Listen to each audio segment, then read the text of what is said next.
Hello, fellow humans, and welcome to the launch of Cannabis Conversations. We're your hosts. I'm Dr. Regina Nelson.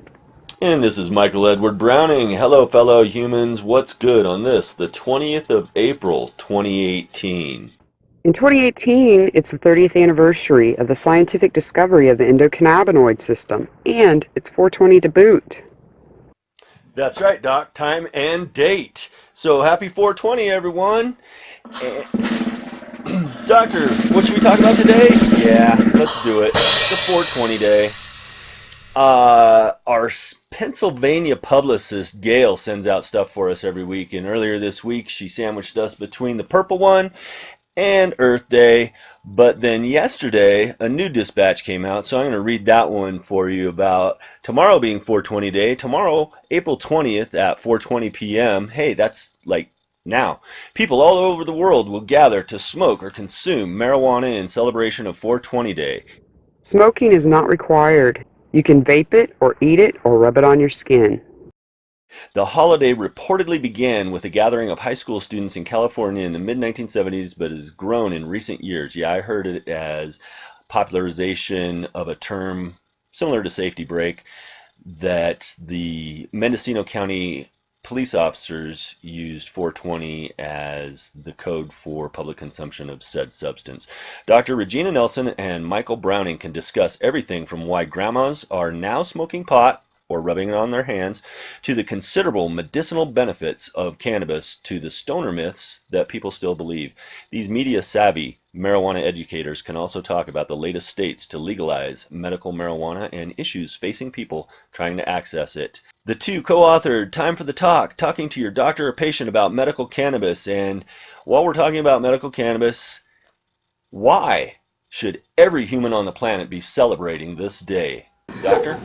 We're going to talk about the endocannabinoid system. And again, I run a nonprofit called the ECS, or Endocannabinoid System Therapy Center. So I'm often explaining what does ECS stand for. It stands for Endocannabinoid System. Next slide.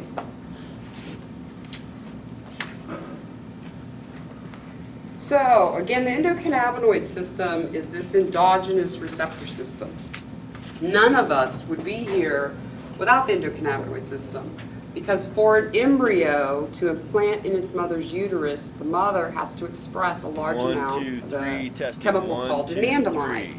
Anandamide, as we're going to talk about in a minute, is your body's own THC. And without that, the baby can't attach to the uterus. When a woman gives birth, immediately upon birth, her own anandamide levels go way up, and it's because she's expressing anandamide through her breast milk. So that same system that makes a baby crave its mother's milk is what makes you get the munchies, in an essence. So somebody asked me, where is this system located? Well, it's throughout your body. It's not like your brain. It's not in one place. It's all throughout your body. When you're in an embryonic state, it's mostly in your brain and your spinal cord, and then your gut area. Your brain and spinal cord, as we'll talk about in a little bit, is one receptor system, and your gut the other. But you make your own endogenous cannabinoids.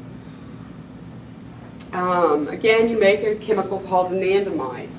And when researchers were looking at how THC worked in your body, they found out it's attached to these receptors. Oh, interesting.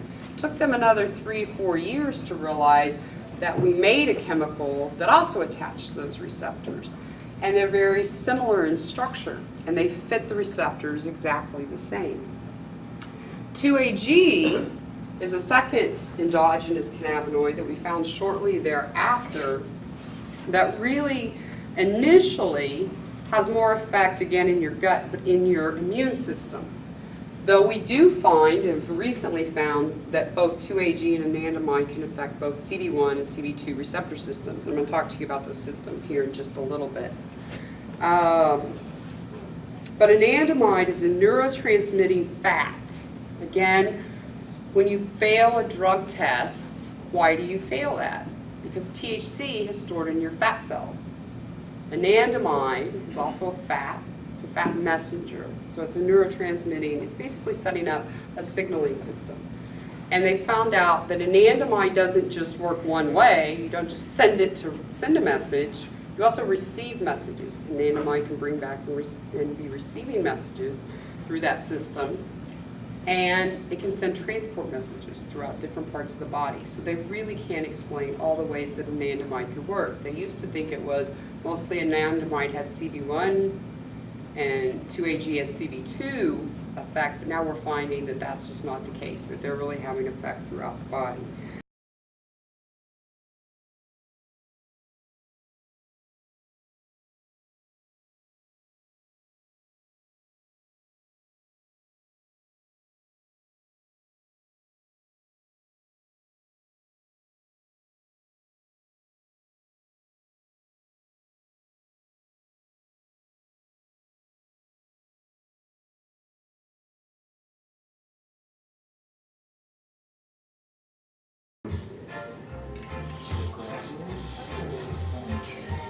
Smoking is not required.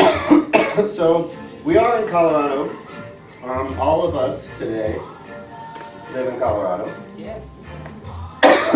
So this in case you're wondering where we're coming from, Colorado.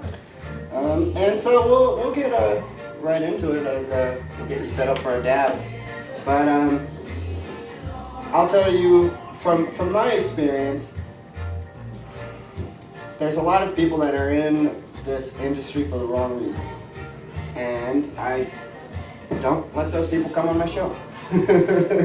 Straight up. So I'm really excited to talk about everything we are going to talk about today, because you guys are doing a lot, you know, and I like people who don't stay idle and are here for the plant, you know. Action oriented.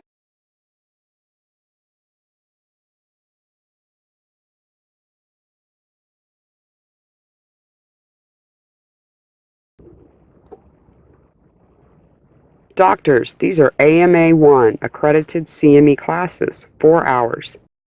How many CMEs do you need to log this year? Check back next Friday for more Cannabis Conversations. Well, 420 of course. Talk to you then. That's time for the talk. Today.